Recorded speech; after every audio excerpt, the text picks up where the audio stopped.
Hello friends, मैं नीता भास्कर आप सभी लोगों का अपने यूट्यूब चैनल पर स्वागत करती हूँ। और थोड़ा सा यूजी नेट पेपर 1 के लिए कुछ इंपॉर्टेंट जो है चीजें हैं जो मैंने नोट किया है और जिसे आपको बताना चाहती हूँ, क्योंकि ये देखिए पेपर 1 में भी आ सकता है और जिनका सब्जेक्ट एजुकेशन है उसमें भी ये आ जाता है क्वेश्चन इस तरीके के। ठीक है, पहली बात पेपर 1 के लिए देख लेते हैं। स्वयं। ठीक है, तो स्वयं क्या है? ठीक है, स्वयं इसका जैसे SWAYAM। ठीक है, स्वयं। और स्वयं जो है ये study waves of active learning for and aspiring minds. ठीक है, इसका फुल फॉर्म है। ठीक है, study waves of active learning for young aspiring minds.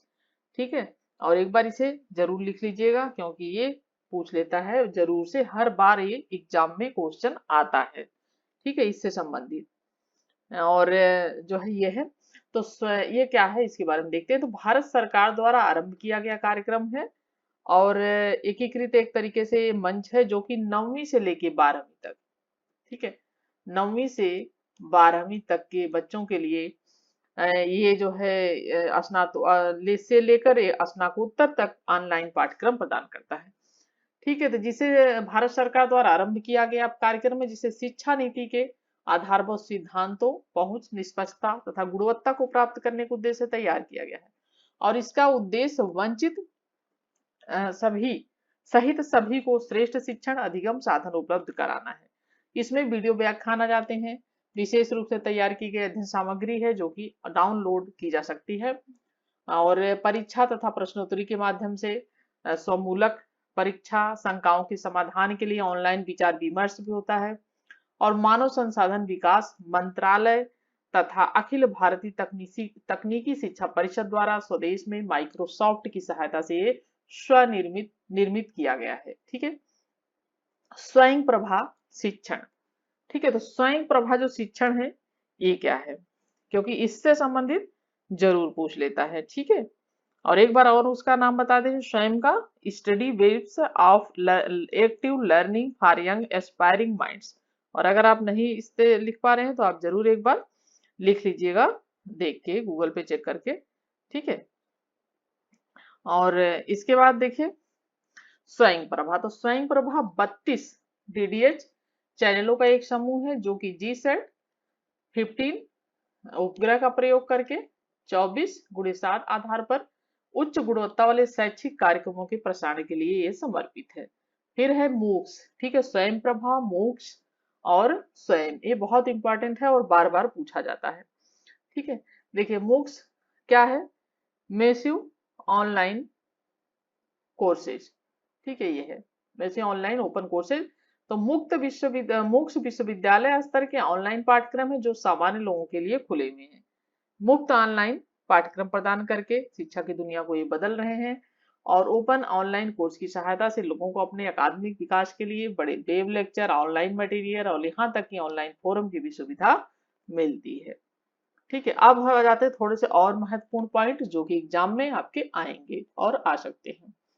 महत्वपूर्ण पॉइंट्स क्या है? पहली बात, एक बात ये भी ध्यान रखना, राष्ट्रपति से संबंधित पूछ लेता है तो 15वीं राष्ट्रपति और दूसरी महिला, पहली महिला प्रतिभा पाटिल थी, दूसरी महिला है द्रौपदी मुर्मू राष्ट्रपति। ठीक है, कौन से नंबर के राष्ट्रपति हैं ये जरूर ध्यान दें। ठीक है, और फिर उसके बाद है लोकसभा अध्यक्ष इस समय कौन है, ये भी इससे संबंधित क्वेश्चन आ जाता है। वर्तमान में लोकसभा अध्यक्ष जो है फर्स्ट पेपर में भी आ सकता है और राजनीति का जिसके पास वो है पॉलिटिकल साइंस उसमें भी पूछा जा सकता है। तो लोकसभा अध्यक्ष इस समय कौन है? ओम बिरला। ठीक है, लोकसभा अध्यक्ष इस समय कौन है? ओम बिरला लोकसभा के अध्यक्ष इस समय है। ठीक है, और इसके बाद उपराष्ट्रपति कौन है? तो जगदीप धनखड़ इस समय उपराष्ट्रपति हैं। ठीक है, नीति आयोग के उपाध्यक्ष कौन है इस समय? 1 मई से 2022 से डॉक्टर सुमन के बेरी। ठीक है, नीति आयोग के उपाध्यक्ष हैं ये। कर्नाटक के मुख्यमंत्री अभी नए नए बने हैं। ठीक है, तो वो ध्यान रखना, सिद्धारमैया है कांग्रेस से। और डी के शिव कुमार उप मुख्यमंत्री हैं। ठीक है, अगर पूछेगा तो इनके बारे में पूछ सकता है। ठीक है, और चुनाव किस तारीख को हुआ, चुनाव कब, कितने सीटों पर हुआ था और कितनी सीटें मिली थी ये भी आपको थोड़ा सा देख लेना, मैंने किसी वीडियो में डाला भी था शायद। ठीक है। और G20 शिखर सम्मेलन महत्वपूर्ण है, जो कि फर्स्ट पेपर के लिए बहुत महत्वपूर्ण है। तो G20 का आयोजन 2023 में 9-10 सितंबर को जो है 2023 को नई दिल्ली में प्रगति मैदान में होगा। तो भारत में इस बार G20 का शिखर सम्मेलन होगा, जिसमें कि प्रधानमंत्री अध्यक्षता करेंगे और 9-10 सितंबर को होगा। ठीक है। जो G20 है क्या? तो G20 शिखर सम्मेलन के दौरान दुनिया के शीर्ष नेता मुलाकात करते हैं। शिखर सम्मेलन में वैश्विक अर्थव्यवस्था को आगे बढ़ाने के मुद्दे पर चर्चा की जाती है। विश्व के बदलते परिदृश्य में को ध्यान में रखते हुए सतत विकास का लक्ष्य रखा जाता है। स्वास्थ्य, कृषि, ऊर्जा, सुरक्षा, पर्यावरण, जलवायु परिवर्तन, इंफ्रास्ट्रक्चर जो है और भ्रष्टाचार विरोधी सहित अन्य सभी मुद्दों पर इस पर चर्चा की जाती है। ठीक है। सभी देशों के उसमें देशों के आते हैं, इस बैठक में शामिल होते हैं। और यह जो होगी वो 18वीं बैठक होगी। ठीक है, ये 18वीं बैठक है, ये भी आपको ध्यान रखना है। और 22 से 24 मई 2023 तक 22 से 24 2 दिन की श्रीनगर में इसकी एक बैठक हुई थी। ठीक है। और जो है इसके अलावा बनारस में भी इसकी बैठक अभी चली थी 1-2 दिन। तो ये सब चीजें भी आपको थोड़ा सा डिटेल अच्छी तरीके से ध्यान दे लेना है। ठीक है। और इम्पोर्टेंट चीज है एक, लोक सेवा आयोग का हमेशा क्वेश्चन पूछता है। ठीक है, लोक सेवा आयोग, इससे बहुत मैंने देखा क्वेश्चन आता है, फर्स्ट पेपर में भी आ जाता है और सेकेंड पेपर में भी आ जाता है। तो लोक सेवा आयोग 315 है ये। 315 से अनुच्छेद से शुरुआत होती है और इसमें 315 से में संघ और राज्यों के लिए लोक सेवा आयोग होगा, इसकी बात की गई है। 300 जो 16 है उसमें सदस्यों की नियुक्ति, पदावधि क्या है, इस पर बात की गई है, कैसे नियुक्ति होगी, क्या है चीजें।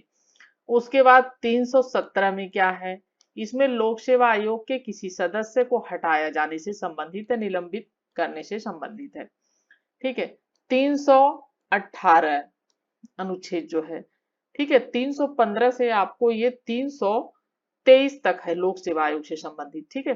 तो 318 में है आयोग के सदस्यों और कर्मचारी वृत्त की सेवा की शर्तों के बारे में विनियम बनाने की शक्ति, यानी इसके बारे में बात की गई है। 319 ये है आयोग के सदस्यों द्वारा ऐसे सदस्य न रहने पर पद धारण करने के संबंध में प्रतिबद्ध। ठीक है। 320 ये है लोक सेवा आयोग के कार्य क्या हैं, उनके बारे में बात की गई है। 321 यह है लोक सेवा आयोग के कार्य विस्तार और शक्तियां क्या क्या हैं। 322 ये बात की गई है लोक सेवा आयोग के व्यय कैसे क्या करना है, व्यय के बारे में। और 323 लोक सेवा आयोग का प्रतिवेदन। ठीक है। तो ये सारी इसमें चीजें हैं और आशा करती हूँ आपके लिए हेल्पफुल होगी। Thank you for watching video.